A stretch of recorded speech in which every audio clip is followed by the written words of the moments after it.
بحرمتي في وديري ترى سميرة مدري مركمتي في حيلي بتاع الباقيرو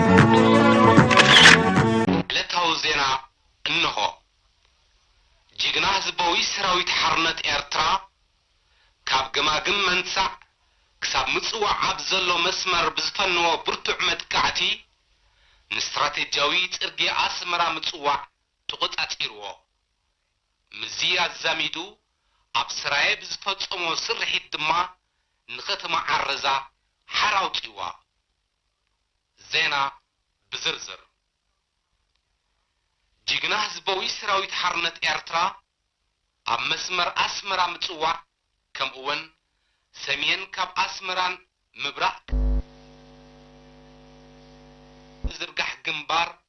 دمساسي مدقعتي فنيو اتمدقعتي نابتمالي ابزوق حليتي ساعد حد جميرو ملو معلت وعلو جناون يقتصل الله بزحيال مدقعتو جيغنا هزبوي سراويت حرنت ارترا سمين كاب اسمرا مصوع نزنبري جزيف سراويت درق بتاتينو نتن الدرب ناهيوت مسمر زخوني استراتيجياوي ترقي اسمرا مصوع تقطعتيرو اتسرحيت سفيحن امنا قلطفن اتتمزجيبو زل عاوتات كا اطبيقو عبيب مخانو جنا دقيق صبصاب كركب اكو انت زي كالي ابتن قدموت 4 ساعات تراي 5 بي ام وانچفت روكيتات شوعت تانكتات 322 مليمتر مدافعن بوزحات مكاينن زدقالله بوزح نبرت تماريخلو قنن قنزي جيغناز بوي سراويت حرنت ارترا ابسراي اب ارزان كبابي انون برتع مدقعتي يكايدو بزي مدقعتزي عرزا 4 كيلومتر معراب كمن دفرا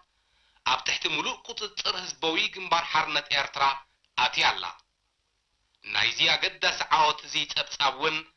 جنا ايتمالئن الله سمعتنا نايزي اومن اب استفلالي كبابيتات ماليك كايدو زوحالو كالوت كتماتن زرزر ببز متأنا كنقرب الكمينة اب تروس القوان اتوتو وقرارات المسكا جبيتا نتفتو عود كينو اتوتو ورارات المسكا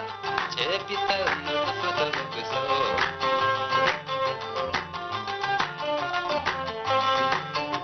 زي محر واستخا بترق بدبيا كسادة تعطو بزلا بوقيا عتز النار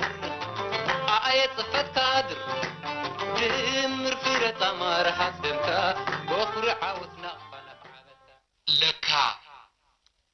لكا سلازيو فر كبل نقني عيني دهاي بسراتكا نخسمع اذني انت هذي تبقر حربني حلاو متكلي لمون رخيب كايا تركتانا لبي اسمعنا اللخو يبتحن خلو بسراتكا سميحي حقو سيقن فيلو ارعانا زقر من زنات كاقيا كاب زبان عرزا ابناي سمحار ترقيا كميل كان اركب كالو نخلو بقويا تمتد ديخا خم قماتور وركم تمن تزلل ديخا خم إيراب محاور كايو خم سجن سبسقال بسي خبلو خاص كميل كاي موز امن على خانا بولكو خرنا يتحلو دهايكا سميعي سمهران قلبيلو قحتي لاي وريدو إيلو من نعللو عرضا سميعي زبان تقلقيلو لكا سلازيو فر كبلا نقني عيني دهاي بسراتكا نخسم عزني ايوه تمالك فردخا وعيلهم قلمهم كين قطعت وروير كا قديم كايو تمالي نطفعت كعويجهم اب حد معالتي كل سس وعيل كايو اسكبل حبرني دحراي صعبه ورقه يا واديدي መልእኽትኻ ክጽበ ኣይፈለጥኩን ኣለኹ በይን ከም ተብሎ ነንኡ ጎኑ ደጊም ትሰሃሎ ጋታላይ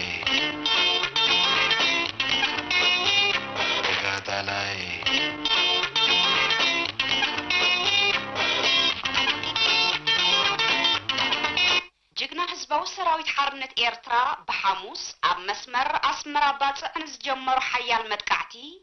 ሎሚ ንሳልሳይ መዓልቲ ቀጺልዎ ኣብዚ ናይ ሎም መዓልቲ ውግእውን ህዝባዊ ሰራዊት ኣብ ልዕሊ ሰራዊት መግዛእቲ ኢትዮጵያ ከቢድ ናይ ሰብን ንብረትን ክሳራ ኣውሪዱሎ ምዝ ናይ ኣጋርን መካናይዝድን ኣሃድታት ህዝባዊ ሰራዊት መጥቃዕቲ ብምውህሃድ ሓይሊ ባሕሪ ህዝባዊ ሰራዊት ትማል ምሸት ንኻልኣይ ተኻታታሊ መዓልቲ ኣብ ውሽጢ ባጽዕን ከባቢኣን ዕዉት ናይ ተርግእ ስርሒት ኣካይዱ በዚ ስርሒት እዚ ገና ቁጥረን ዘይተፈልጠ ናይ ደርግ መራኽብ ተወቂዐን ኣለዋ جግና ህዝባዊ ሰራዊት ሓርነት ኤርትራ ናይ መስመር ኣስመራ ባጽዕ መጥቃዕቱ ናብ ብቕድሚ ትማሊ ኣብ ዘውግሐ ለይቲኡ ጀሚርዎ ካብቲ ዓውዲ ውግእ ብዝመጸና ዘይተማልአ ሓበሬታ መሰረት ክሳብ ትማሊ ቀትሪ ህዝባዊ ሰራዊት 8 ብርጌዳት ጸላኢ ደምሲሱ 26 ታንክታት 5 BM ወንጨፍቲ ሮኬታት 6 ናይ 122 ሚሜ መዳፍዕ 10 ጸረ ታንክ ተመራሒ ሚሳይላት 10 ታት መካይንን ብዙሕ ካልእ ንብረትን ማሪኹ 24 ካልኦት ታንክታት ብምቅጻል ድማ ንናይ ጸላኢ ናይ ታንክ ክሳራ 50 ኣብጽሕዎሎ እዚ ብዘይካቲ ህዝባዊ ሰራዊት ኣብ ዓረዛን ኣብ ውሽጢ ወደብ ባጽዕን ኣብ ልዕሊ ደርግ ዘውረዶ ናይ ሰብን ንዋትን ክሳራ እዩ جግና ህዝባዊ ሰራዊት ሓርነት ኤርትራ ብቕድሚ ትማሊ ኣብ ዓረዛን ዝነበረ ሰራዊት መግዛእቲ ኢትዮጵያ ንምድምሳስ ኣብ ዘካየዶ መጥቃዕቲ ልዕሊ 900 ወተሃደራት ደርግ ካብ ስራሕ ወጻእ ገይሩ እዚኣቶም 432 ምዉታት 340 ቁሱላት 140 ድማ ምሩኻት እዮም ኣብ መንጎቶም ምሩኻት 2 ሻምበላት ይርከብዎም ንንብረት ብዝምልከት ህዝባዊ ሰራዊት ሓርነት ኤርትራ 245 ፎኩስ ብረት 7 ብሬን 5 RPG 3 ናይ 82 ሚሜ ሞርታር 3 ሽጉጥን 2 ዓበይቲ ሬድዮታት ርክብን ማሪኹ ህዝባዊ ግንባር ሓርነት ኤርትራ ኣብ ዝውግእ እዚ ካብ ዝማረኾም ብረት ጸላኢ ዝተሰከሙ ኤርትራውያን ኩሎም 95 ሰባት ናጻ ለቂቑ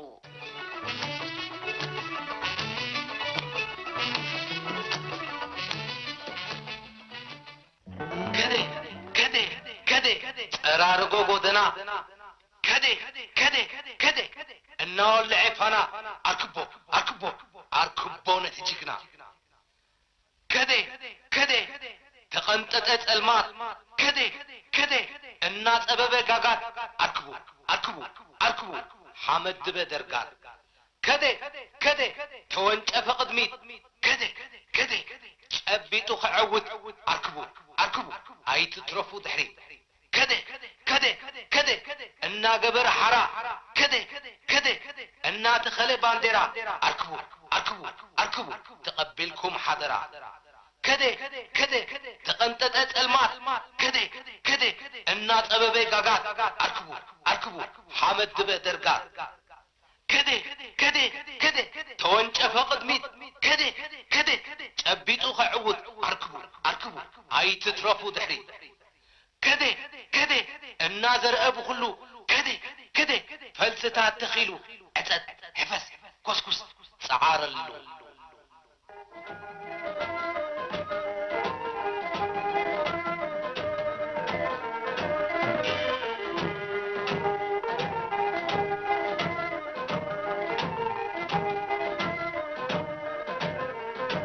ክቡራት ሰማዕትና ካብዚ ቀፂልና ሪፖርታጅ ውግእ ባጽዕ ነቕርበልኩም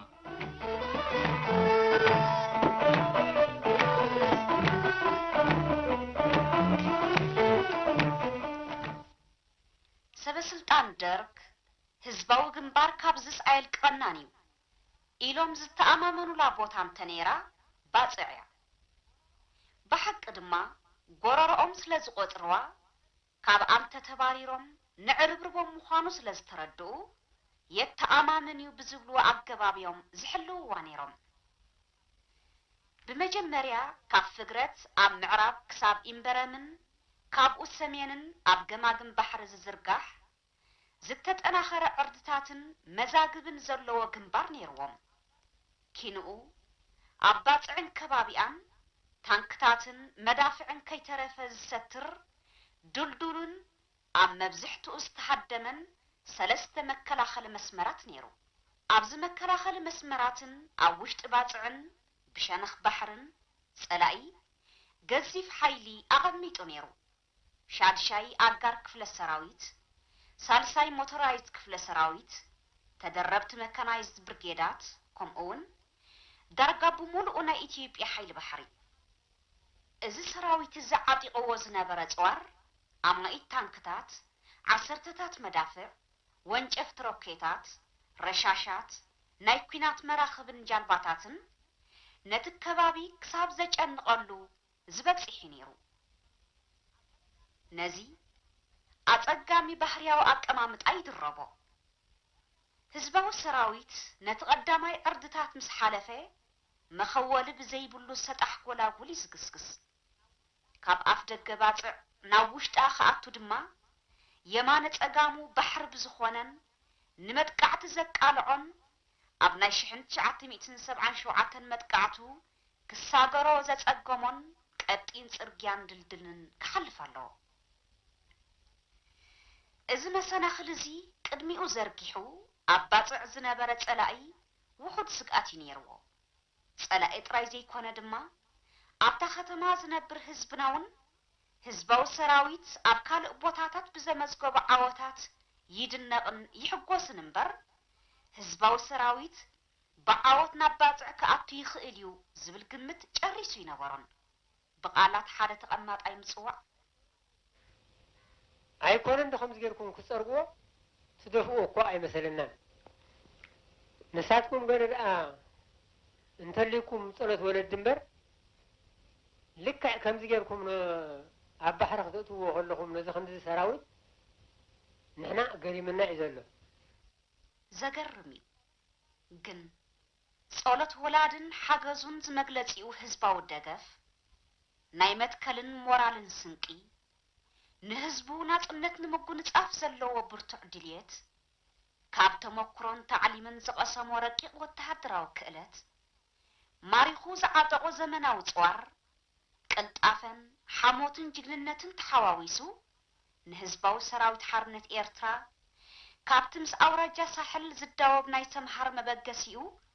ኣብ ውሽጢ 2 መዓልትን ፈረቓን ናብ ባፅዕ እትሂዎ። عوض نصر لهواكم ما شاء الله يوم فرحت عباس سمعنا فرحت عباس سمعنا يوم خير سمعنا ما شاء الله بطعم برتاح حقوس تسمعني صحاكوان حجا إراخان تخونا إراخان نمبري حدا من أسي حاوي قد مشوعات عام زوطي أسي كان حزو انداو قيام اسمتاني ويلي كلاتهم تقالل تخساب جسم بتحقوز ذا أكل سني ني أويات سمعت كمان ني أويات دمسي أسمع كمان ني حقوسي قليتي እቲ ንእምሮ መላእ ህዝቢ ኤርትራ ዝማረኸን ንተስፍኡ ኣገንፊሉ ናብ ዝለዓለ ደረጃ ተሳትፎ ዝደፍኦ ዘሎን መጥቃዕቲ ባፅዕ ብ3 መዓዝን እዩ ተጀሚሩ። ቀዳማይ መዓዝን ብወገን ምዕራብ ናይቲ ሰሜን ካብ ጽርግያ ኣስመራ ምጽዋዕ ዝነበረ ግንባር ማለት ኣብ ፍግረት ንዝነበረ ማዓስከራት ጸላኢ ደምሲስካ ንቕድሚት ብምግስጋስ ንጽርግያ ኣስመራ ምጽዋዕ ኣብ ጋሕቴላይ ምብታኽ ካብኡ ንምዕራብ ናብ መስመር ኣስመራ ተዓጢፍካ ነቲ ጽርግያ ረጊጥካ ምሓዝ። ካልኣይ መዓዝን ብማእከል እቲ ግንባር ብወገን ሰኸር ኣብ ታባታት ንዝነበረ ዝተጠናኸረ ዕርድታት ጸላኢ ደምሲስካ ንቕድሚት ብምድፋእ ኣብ ማያጣል ናብቲ ጽርግያ ምእታው ካብኡ ንምብራቕ ብምጥማት ድማ ንዝቃወም ሓይልታት ጸላኢ እናጨፍለቕካ ናብ ባፅዕ ምምራሕ። እቲ ሳልሳይ መዓዝን ብምብራቕ ብገማግም ባሕሪ ዝነበረ እዩ። ተልእኹኡ ሰሜን ካብ እምቤረሚ ኣትሒዙ ንዝተዘርግሐ ዕርድታትን ማዓስከራትን ጸላኢ እናዳዓመኸ ብሰሜን ናብ ባጽዕ ምእታው ሐሙስ 8 ለካቲት ልክዕ ሰዓት 1 ናይ ለይቲ ጅግና ህዝባዊ ሰራዊት ሓርነት ኤርትራ ኣብቲ ምዕራባዊ ክንፊ ተኽሲ ብምኽፋት እቲ ታሪኻዊ ናይ ምጽዋዕ ወፍሪ ከም ዝተጀመረ ኣበሲሩ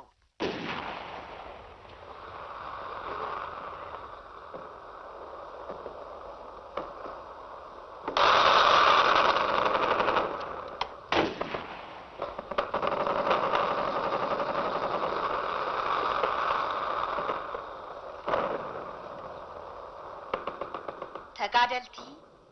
ዓም خمس እዋን ኣብ ሰምሃር ኣብ ዝተኻየደ መጥቃዕቱን ነቲ በዚ መኣዝን እዚ ብፍላይ ድማ ኣብ ዓድዓሊ ዝነበረ ማዓስከር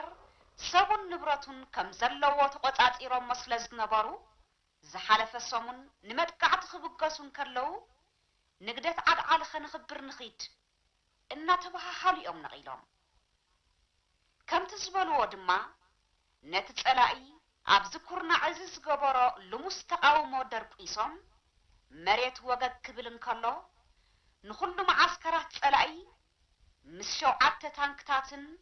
5 BM ወንጨፍቲ ሮኬታትን ከምኡውን ኣብኡ ምስ ዝነበረ ዝለዓለ ሓላፊ ናይ ሻድሻይ ክፍለ ሰራዊት ምክትል አዛዚ ኮሎኔል አፈወርቅ ተክሌ ተቆጻጸርዎ መሰረቱ ውጊያው ቀደም ለመግለጽ እንደሞከርኩት ከተጀመረበት ጊዜ ጀምሮ በሁሉም አቅጣጫና የጦር መረዳዳት እንዳይኖር በሁሉም አቅጣጫ ውጊያ ተከፍቶ ፍጥነት ያለው ማጥቃትና ድንገተኝነት በመሰረቱ ትወግ በሁሉ ኹርናዓት ተከፍተ ሰራዊት ከምዘ ይተሐጋገዝ ገበረ ካብቲ ዝተጀመረሉ ጊዜ ጀሚሩ ሓደገኛ ልዕሊ ሁሉ ድማ ቁልጡፍ ብምንባሩ ናይ ወገን ሰራዊት ክቃወሞን ከትክልን አይከኣለን ናይ ግንባርኩም አባላት ድማ ነቲ ቦታ ብሙሉ ተቆጻጺሮሞ ኣብቲ ቀዳማይ ዕርዲ ዝነበረ ውግእ ከምዚ ኮሎኔል አፈወርቅ ዝተኣመነሉ ኣብ ሓፂር ጊዜ ድሕሪ ምውድኡ ተጋደልትና ካብኡ ዝመረሹ ጋሕቴላይ ጽርግያ ኣስመራ ባጽዕ በጺሖም ቀዳማይ ክፋል ተልእኽኦም ብዓወት ፈጸሙ ኣብቲ ጽርግያ ሓርበኛታት ህዝባዊ ሰራዊት ምስትንረዳት ካብ ከባቢ ኣስመራ ዝመጸ 2 ሞተራይዝድ ብርጌዳት ከምኡውን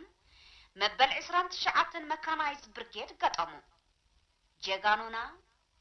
እዚ ሓይሊ ጸላእን ዝገበሮ ተደጋጋሚ ፈተነታት ዕጊሶም ኣብ ድግድግታ ጽኑዕ ምቁጽጻር ምስ ገበሩ ንወፍሪ ምጽዋዕ ውሕስነት ንምሃብ ገጾም ናብ ኣስመራ ገይሮም ንጸላኢ ኣስታት 20 ኪሎ ሜትር ከብኪቦም ናብ ደንጎሎ ኣብጺሖሞ ኣብቲ ካልኣይ ክንፊ ብወገን ሰኸር ጅግና ህዝባዊ ሰራዊት ሓርነት ኤርትራ ንጸላኢ ብነታዊ ካብ ዝተሓጽረን ብረሻሻትን መዳፍዕን ካብ ዝተኸበን ድልዱል ዕርድታት ሓግሒጉ ከውፅእ ስለ ዝነበሮ እቲ ውግእ ብርቱዕ ነይሩ ብፍላይ ድማ ተበት ናይባ ብዝተባህለት ገዛኢትን ሸታሕትሑን ታባ ናይ ህዝባዊ ሰራዊት ከበት ትጽዋር ናብዛ ታባ እዚኣ ቀኒዑ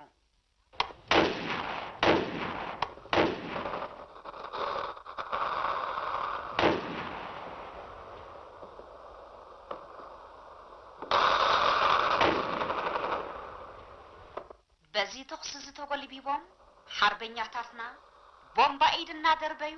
ምጸላኢ ተሓዋወሱ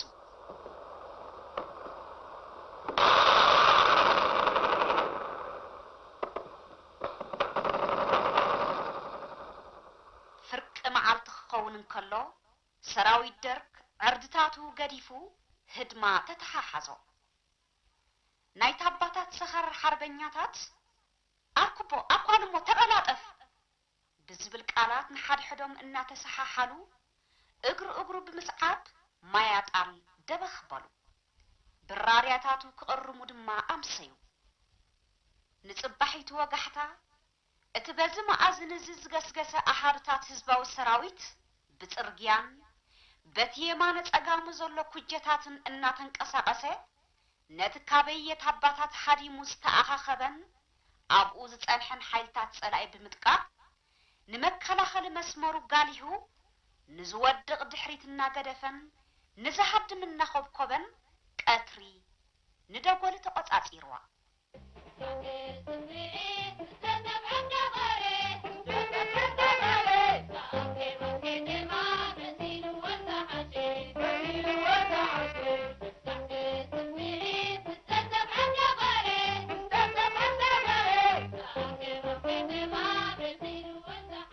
ኪኖ ደጎሊ ጸላኢ ሓይሉና ሰብሰበ ክከላኸል ጅግና ህዝባዊ ሰራዊት ሓርነት ኤርትራ ድማ ክኸቦን ከዳቅቆን መሬት መሲሉ ህዝባዊ ሰራዊት ለይቲ ዳግመ መወደዳብ ድሕር ምግባር ወጋሕታ ደምሳስ መጥቃዕት ፈኒዩ ንጸላኢ ፍጹም በታተኖ ካብኡ ክሳብ ኣፍ ደገ ባጽዕ ክሳብ ፎርቶ ምሽናቕ ተኸባኸቢ ነይሩ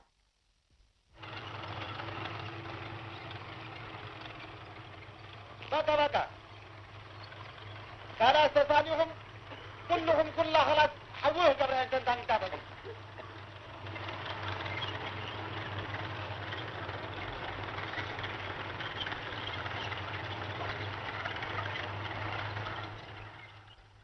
ኣብቲ ሳልሳይ ክንፊ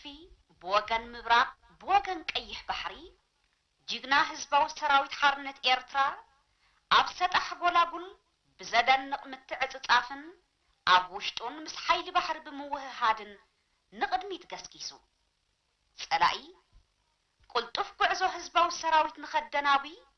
በዚ ከባቢ እዚ ኣግፊሑ ክንቀሳቐስ ትጽቢት ተገይሩሉ ስለ ዝነበረ እቲ በዚ መኣዝን እዚ ዘጥቅዐ ኣሃዱታት ህዝባዊ ሰራዊት ዘተኣማምን መካናይዝድ ሓይልን ናይ ጸረ ታንክ ዓቕምን እዩ ነይርዎ ከምቲ ኣቐዲሙ ዝተገመተ ጸላኢ ጽርግያ ኣስመራ ምጽዋዕ ከም ዝተበትከ ምስ ፈለጠ ነዊሕ ነግፈረክ ድሕሪ ምባል 60 ታንክታት ኣምሪሑን ሰራዊቱ ኣኸቲሉን ከንፈሖክ ጀመረ ኣብቲ ህዝባዊ ሰራዊት ክበጽሖ ዝመደበሉ ቦታ ምስ ኣተወ ሓዊ ተቐበሎ ታንክታትና ፋጸያ ናይ ታንክ ብታንክ ውግእ ሰዓበ ኣጋር ጸረ ታንከኛታትና ጽግዕ ኢሎም ንታንክታት ጸላኢ ኣልግብ ኣበሉለን ኣየ ሓሞት ኣየ ክእለት እቲ ዘስደምም እታ ቀዳመይቲ ዝተተኰሰት ጸረ ታንክ ቦምባ ዒላማ ወቂዓ ንሓንቲ ታንክ ቃልቃል ኣበለታ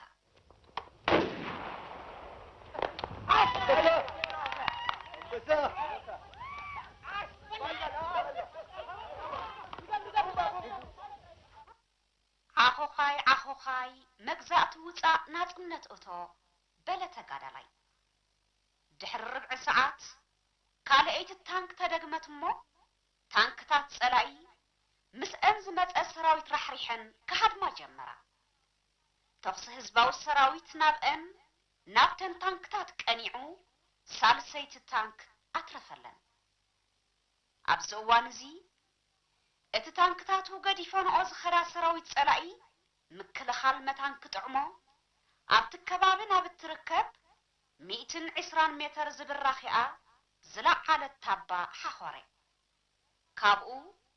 ብረሻሽን ብሓገዝ መዳፍዕን ክከላኸል እኳ እንተፈተነ ህዝባዊ ሰራዊት ብዝተዓጻጸፈ ይትኩስን ብፍጥነት ይጽጋዕን ስለ ዝነበረ ኣየትከለም ተጋደልትና ነዚ ሓይሊ ጸላኢ ኣጸጽዮም ኣብ ቅድሚኦም ንዝጸንሐ ቃልቃል ዝብላ ጽዋር ጸላኢ ሓሊፎም ናብታ ኻባጽዕ ወጻኢ እትርከብ ናይ መጨረሽታ መዓስከር ሰራዊት ደርግ ገስገሱ ኣብዚ መዓስከር እዚ ግሬቶ ጸላኢ ኣብ ጽኑዕ ዕርድታት ዝኣተዋን ብብዝሒ ዝተሰርዓን ታንክታት ከምኡውን ናይ መዳፍዕን ረሻሻትን ባትሪታት ነይርዎ ኣብ መንጎኡን ኣብ መንጎቲ ህዝባዊ ሰራዊት በፂሕዎ ዝነበረ ቦታን ድማ 3 ኪሎ ሜትር ሰጣሕን ቀላጥን ጎላጉል ህዝባዊ ሰራዊት ኣብዚ ተንከሳ ይብልን እዩ ዝብል ገምጋም ስለ ዝነበሮ እዩ ጸላኢ ወፊሩ ብርቱዕ ተቃውሞ ምስ ኣጋጠሞ ጎዩ ናብዚ ዕርዲ ዝተመልሰ ተጋዳላይ ግን ንኹሉ መሰናኽል ክትሕስ አንቂሉ ስለ ዝነበረ ታንክታቱ ምሪሑ ሓጀሞ ካብተን ዘይቅረባ ዝሕሰባ ዝነበራ ታንክታቱ ሕረረሉ ጸላእ ኸኣ ዘይተጸበዮ ረኺቡ ነቲ ዝምክሓሉ ዕርዲ ግሬቶ ገዲፉ ንድሕሪት ህዝባዊ ሰራዊት እግሪ ክሳብ ግርጉሱምን መሬት ዓይኒ ክሳብ ዝሕዝን መጨረሻው ግእ ካልኣይ መዓልቲ 9 ለካቲት ተጋዳላይ መሐመድ ዓሊ ሓደ ካብቶም ኣብ ውግእ ግሬቶ ዝተሳተፉ እዩ بزيادة لا للتردي وما نقول ترانا وكد بس نسق منينا نبينا نصبر عنا اللي نجريت تعرف نجريت يوم قبل لعلى قول سلاحات لقوا اتزيادة جزية كوسدلنا يزبلنايو نيجريتو نيرو انت خوني ابو بزح كبيد برتن تانكتاتن سلا زقاطرنالو اتسترفه انه الكاي هدمالو ازق من قبل تبعت حمل لنا دوار قرقسنت هي برضو لا جورة حينا قوات لقوا ولا بزيادة لا بزحنا دبابات نسجل عنا أماكن بزحنا وبزح لكن كل رينا حجي بزحنا يزلنا بوتا كبابي قرقسومي أبزي بزحات تانكتات كهلوان صبنيرنا إن قربنا بزخدنا جن زهد منبر زعقت حيلي يرخبنا كاب قرقسوم اتمدقعتي ناوش تبازعيو بمعرابون اتبترقياز دفع حيلي ኣብ ኣፍ ደገታ ከተማ በፂሑ ነይሩ ብምብራቕ ኣብ ባሕረኛታትና ወፍሪ ባፅዕ ካብ ዝጅምራት ሒዞም ንጸላኢ ቅሳነት ኣብ ርእሲ ምኽላእ ከቢድ ክሳራ የስዕብሉ ነይሮም ሓይሊ ባሕሪ ደርግ ምስ ኩሉ ኣቕሙን መሳለጥያታቱን ነዊሕ ዕድሚኡን ክምክቶም ኣይከኣለን ባሕረኛታት ደርግ ኣብ ዓበይቲ መራኽብ ኮይኖም ከበድቲ ጽዋር ሒዞም ካብቶም ብተዛማዲ ንኣሽቱ መራኽብ ዝሓዙ ኣባላት ሓይሊ ባሕሪ ህዝባዊ ሰራዊት ክፈርሑን ክሃድሙን ምርኣይ ኣዘዝቶም ነዘን ክንዲ ሃመማ ዝኾና ጀላቡ ክትፈርሕዎን ንሰሙን እኮ ከማኹም ህይወት ኣለዎም ኢሎም ክጻረፉን ከንጸርጽሩን ምስማዕ ካብዚ ዝዓቢ ምስክር ንተወፋይነትን ብልሓትን ሓሞትን ባሕረኛታትና የለን ናይ ባፅዕ መጥቃዕቲ ብሰሜን ምዕራብን ብምብራቕ ብባሕርን ክካየድ ብምውህሃድ ኣጋር መካናይዝድን ባሕረኛን ኣሓድታትና ክፍጸም ተመዲቡ ንባፅዕ ምስቲ ኩሉ ብኣስ ተኣጐረ ሓይሊ ጸላኢ ምስቲ ኣጸጋሚ ባሕርያዊ ኣቀማምጣ ምሓዝ ግን ክንደይ መዓልቲ ክወስድ እዩ ተጋደልትና እቲ ግዜ ሓፂር ከም ዝኸውን ጥርጣሪ ይነበሮምን باسلاتو من لو حر ربع شديد كان حنا نبينا نسيونه بزاف تقول تحرك من سيحنا ولا ما وكنا سمنينا نبينا 3-4 موتين كله ديبون دينا كمان زاد نصبر العالم أباتع برتع كنات قطمنا يزبر ريته يبلين 3-4 معالتي كتصنحنا يزبرنا يا معسكرات كله حلفنا لنا نتسترفه أب حتى الأوان بعوض كم نزازمو رجسنيا بزو كلنا تسليف زلوا صوارن مزلو كالت توساخي ناي متكل ناي موران قدقي توسان قطم كاب صباح نغو زحلف ايكونه زبريته لني عبد الروت ناي باصع مدقعتي سراوي درك برعد توحيطو بناي رشاشن مدافع تخسي نتا ختمه حوطه كابتي صلايو ام نصاصيرو خير اي قاتا زي سحب تغارالاي جن ملسي نبرن وقحتا 10 لكاتيت ناي وفر باصع مጨረሽታ ምዕራፍ بناي فورتو مدقعتي تخفته بكل مآذن تأزاز تمحلالفه تبقس تبحله أنا سوا خلاص نتعود كلنا تنزلاتنا قلنا بقينا نتعود ندور خلاص بس خلاص نقوم نكبر أنا قد فتح نسمع خلاص نقوم ولا خلاص نسوي كلنا نتعود نغيد هيا كلنا نغيد كله نقدر كلنا تعال نغيد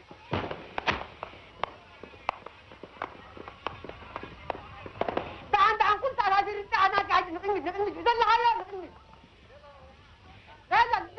كلها نعزة تقادلاي ኣብ ቅድሚኡ ወደቡን ማያት ቀይሕ ባሕርን እናረኣየ መግዛእትን ምሕክሓት ዘለዎ ድልየት ገንፊሉ ብወንን ትብዓትን ኣብ መዛግብ ጸላኢ ዘሊሉን ኣተወ ብርቱዕ ውግእ ኣካየደ ረፋድ ሰዓት 10 ፈረቓን ዕዳጋ ኣብ ትሕቲ ቁፅፅር ጅግና ህዝባዊ ሰራዊት ሓርነት ኤርትራ ኣተወት መርኣያ ቅብፀት ጸላኢ ነፈርቱ ብመደበር ነዳድ ኣጅብ ጀሚረን ንዕዳጋን ናብ ሸነኽ ጉርጉሱም ንዘሎ ቦታታትን ኣልማማ ክድብድባን ክዕንዋን ተራእያ ተጋደልቲ ናብ ጠዋለት ተሰጋግር ቢንቶን ምዕጻው ተቐላሳይ ዝሓዝካ ሒዝካ ተገማገም ከየምልጠካ እናተባሓሓሉን ዝበጽሕዎ ቦታታት እናተሓባበሩን ተጓይዮም ንጸላኢ ጸፍቆ ኣብዚ ከባቢ ተበታቲኖም ዝነበሩ ሽሕ ዝኾኑ ወተሃደራት ደርግ ተማሪኾም ብዝሖም ኣብ ሰማይ ኮንካውን ዝስትብሃል ስለ ዝነበረ ናይ ክልተ ነፈርት ዘወርቲ ተዛሪቦሙሎም የማረፏቸው ናቸው መሰለኝ። ይኸውልህ ቤቶች አካባቢ ሰዎች በብዛት አሉ። ይሆናል እንግዲህ የሚታወቃል። ክሳብ እዚ ህዝባዊ ሰራዊት ኣብቲ ናይ 1977 መጥቃዕቱ በፂሕዎ ዝነበረ ቦታታት እዩ ሕጂ እውን ኣብዚ ንምዕጋቱ ጸላኢ ናብ ጎላጉል ሳሊና ዝጥምታ 4 ታንክታትን ብዙሕ መዳፍዕን ሰሪዑ ብሙሉኡ ሓይሊ ባሕርን እቲ ካብ ፈቆዱ እናተኸብኮበ ዝመጽ ኣጋርን መካናይዝድን ሓይልታቱን ኣሰሊፉ ብናይ ታንክታትን መራኽብን ነፈርትን ደብዳብ ምድረ ሰማይ ብምጽልማት ክከላኸል ፈቲኑ ብነፈርቱ ነቲ ህዝባዊ ሰራዊት ሓሊፍዎ ዝመጸ ዕዳጋ ፋሽስት ተባሂሉ ብዝጽዋዕ ኣዕናዊ ቦምባታት ምድብዳብ ቀጺሉ ጅግና ህዝባዊ ሰራዊት ሓርነት ኤርትራ 1990 ከም ዘይኮነ ንሰራዊት ጸላኢ ከረድእን ሕልም ደርግ ከብንንን ግዜ ይወሰደሉን ናይ ሳሊና መጥቃዕቲ ናይ ፍርቂ ሰዓት ጉዳይ እዩ ነይሩ ታንከኛታትናን እግረኛታትናን ብሰብረሻሽን መዳፍዕን እናተደገፉ ንናይ ጸላኢ መከላኸሊ መስመር ተርቢዖም ግራር ኣትዮም ብዛዕባ ዝመስተንክር እዚ እቶም ክከላኸልዎ ዝፈተኑ ወተሃደራት ኢትዮጵያውን ኣድናቆቶም ክሃብኡ ይከኣሉን ሓደ ካብኦም ኣብ ሓይሊ ባሕሪ ደርግ ኢንጂነር ሌፍተናንት ስዩም ኃይለ ኢየሱስ ያው እኛ የነበርነው የባህር ኃይል ግቢ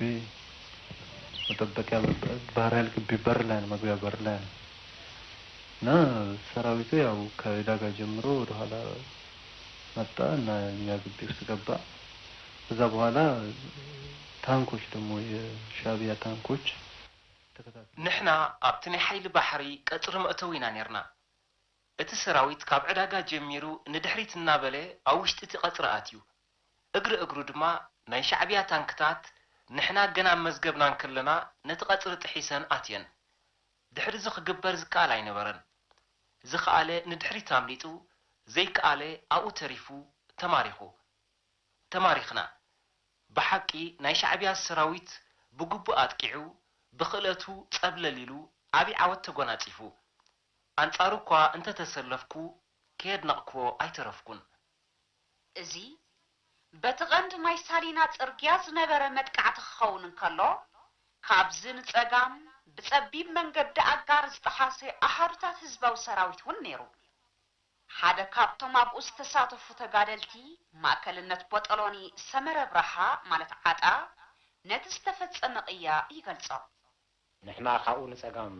ሓደ ጸቢብ ናይ መንገዲ ኣጋር ብልጥራሕ ዝኾነ ቡይና ክንጥሕስ ፈቲና ኣብዚ ክንጥሕሰሉ ገለ ኾልና ናይ ብሓቂ እቲ ዝነበረ ኩነታት ሕጂ ንምግላጹ ተኽሎታት ክሓፅር ይኽእል ግን ናይ ጸላኢ ኣጽዋር ኹን ሰቡ ኹን ተኸብኪቡ ብሙሉ ኣብኡ ተገዲሙ ስለ ዝነበረ ናይ ብሓቂ ሰብ ኣይኮነን ጻጸ ንኽተሓልፈሉ እውን ተኽሎታት ዘሎ ኣይመስልን ነይሩ ግን بيتي ناي موداتا حضرتان تسويتين ناي حزب إيرترا نخانروي دلت سلز نبري كل سراويت أبزي مستي ناي أسوار كبيد برتنا تسني ببومبان كلاشناتن بتأبتن فراخن يأخذ حسق لخيلو أبزي تستمر في سراويت كنزيل كح قمت كلا هيك قالني ኣብቲ ህዝባዊ ሰራዊት ብክልተ መኣዝን ዝኣተዋ ዋና መደበር ሓይሊ ባሕሪ ኢትዮጵያ ናቫል ቤዝ ጸላኢ ገዚፍ ዓቕሚ ነይርዎ ዳርጋ ብምሉእ ዓቕሚ ሓይሊ ባሕሪ ከምኡውን ካብ ዝተፈላለየ መኣዝን ተደፊኡ ናብኡ ዝኣተወ መካናይዝድን እግረኛን ካብዚ ንንየው መህደሚ ነበሮን ድሕሪኡ እቲ ክውሕጦ ኣፉሃ ሓቢሉ ዝጽበዮ ቀይሕ ባሕሪ ጥራሕ እዩ ነይሩ ስለዚ ናይ ሞትን ሕየትን ውግእ ኣካይዱ ካብ መዛግቡን ዕርድታቱን ምስ ተጸርገ ኣብ መንጎ ዝተፈላለየ ህንጻታት እናተሸኻኾለ ክከላኸል ፈቲኑ ነዚ ተስፋ ምሰኣነሉ ድማ ኣጽዋሩን ተተኰስቱን ትካላቱን ናብ ምቅጻል ኣትዩ ነፈርቲ ኩናቱ ነቲ ብኣጂፕን ዕዳጋን ዝጀመረኦ ኣዕናው ደብዳብ ናብ ግራር እውን ኣልሒመንኦ እዚ ኣብ ዝኾነሉ እዋን ኣብ ባሕሪ ዝነበሩ ኣባላት ሓይሊ ባሕሪ ነቲ ኣብ መሬት ዝቕጥቀጥ ዝነበረ ሰራዊቶም ዕድል ንምሃብ ብወገን ጠዋለት ኮይኖም ካብ መራኽብ ክትኩሱ ጀመሩ መን እሞ ግዜ ይሃቦም ታንከኛታትና ሻምብቆኦም ናብኦም ብምዛር ሰለስተ መራኽብ ምስ ሓረሙሎም ዝተረፉ ነብሶም ንኸድሕኑ ተመልጢጦም በዚ ናይ ናቫል ቤዝ ውግእ ተደምዲሙ ኣብኡ ሓይሊ ባሕሪ ኢትዮጵያን እቲ ካብ ብምሉእ እቲ ናይ ውግእ ዞባ ሓዲሙ ዝመፀ ሰራዊት ደርግን ተደምሲሱ ኣጽዋሩን ብዙሓት ኣባላት ሓይሊ ባሕሪ ዝርከብዎም ኣሽሓት ወተሃደራትን ተማሪኾም ባፅዕ ነቶም ኣብ ዝተፈላለየ ክፋላታ ኣብ ኣባይቲ ዝተሸጐጡ ብራርያ ገዲፍካ ካብ ህላወ መግዛእቲ ኢትዮጵያ ተገላጊላ ህዝቢ ኤርትራን ዓለምን በቲ ጸላእቲ ከይተረፉ ዘድነቕዎ ጅግንነትን ጽንዓትን ህዝባዊ ሰራዊት ዝተመዝገበ ታሪኻዊ ኤርትራዊ ዓወት ተበሲራ ግዜ ዝመፀና ኣገዳሲ ዜና ነቕርበልኩ ጅግና ህዝባዊ ሰራዊት ሓርነት ኤርትራ ኣብ ባፅዕን ከባቢኣን ዓኪሩ ንዝጸንሐ ገዚፍ ሰራዊት መግዛእቲ ኢትዮጵያ ብምድምሳት ቅድሚ ሓፂር እዋን ብዓወት ናብ ከተማ ምጽዋ ኣትዩ